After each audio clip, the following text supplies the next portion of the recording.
I've been there more times than I'd like to admit. You spot a 128GB DDR4 kit for a fraction of the price on a marketplace, you click, it ships, you pop the modules in, and then the server either refuses to boot or throws cryptic memory errors that make you question every decision you just made.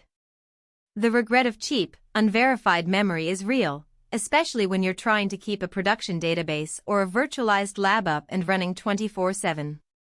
That's why I wanted to see if the NEMIX 128GB, 816GB, DDR4 2666 kit feels like a smarter buy instead of another gamble. Link is in the description if you want to check the product details on Amazon. First off, let's talk about the kind of environment where this memory lives. We're dealing with registered DIMMs, not the cheap, unbuffered sticks you might find in a gaming PC. Registered, or buffered, modules are built for servers that need to maintain stability with large memory footprints. They sit between the CPU's memory controller and the actual DRAM chips, smoothing out electrical loads so you can reliably run 128GB, 256GB, or even more without the kind of signal degradation that brings servers crashing at the worst possible moment.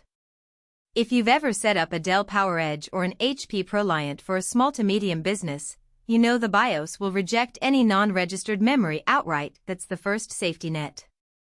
The NEMIX kit advertises exact match upgrade for Xeon Scalable, PowerEdge, ProLiant, and ThinkSystem platforms. In practice, that means the part numbers line up with the supported memory tables that vendors publish.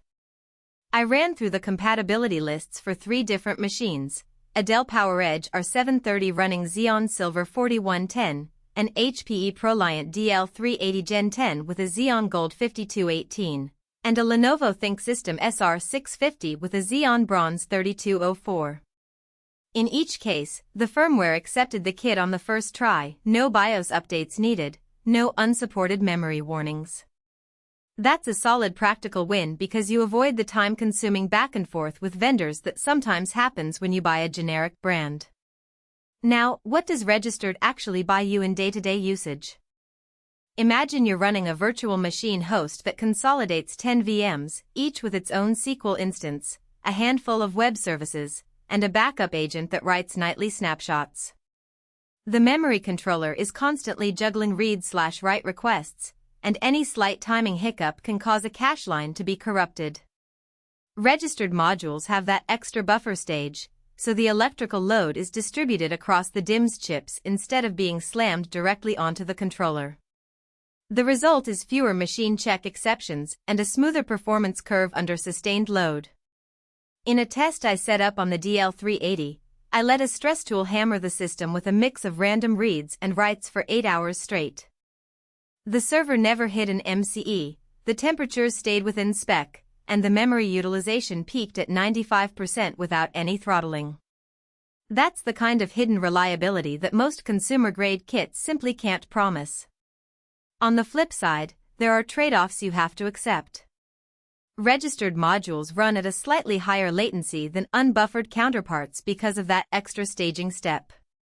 The NEMIX sticks are CL19 at 2666 MHz, which is perfectly normal for server-grade DDR4, but if you're looking for the absolute lowest latency for a high-frequency trading application, you might notice a few extra cycles. In real terms, that latency is only noticeable in workloads that are extremely memory-bound and latency-sensitive. Most database, virtualization, or analytics tasks are more impacted by overall bandwidth and stability, so the trade-off is usually worth it. Another practical consideration is the power budget. Registered DIMMs draw a bit more current because of the buffer chips.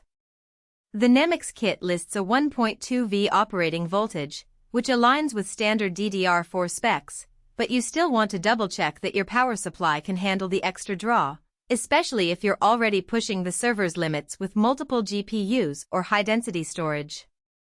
In my own build, the R730-750W PSU had no trouble, but on a compact 1U chassis with a tight power envelope, you might need to verify the headroom before committing.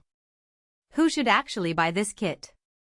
If you are a small to medium business that runs a few physical servers for file sharing, internal applications, or a modest virtual environment, and you need a clean upgrade path from, say, 64GB to 128GB without re-architecting the whole rack, the NEMIX kit is a very reasonable choice. It's also a good fit for hobbyists who have repurposed a server for a home lab. The lifetime replacement warranty and US-based support can save you a lot of headaches when you're experimenting with OpenStack or Kubernetes clusters. The price point sits comfortably between the low-end generic brands that often cause compatibility nightmares and the premium OEM memory that can cost double. On the other side of the aisle, there are buyers who should probably pass. If you're building a high-performance compute node for scientific simulations that demand the fastest possible latency and you have the budget for Intel's or Micron's top-tier ECC kits, you'll likely get better raw speed elsewhere. Likewise, anyone looking to overclock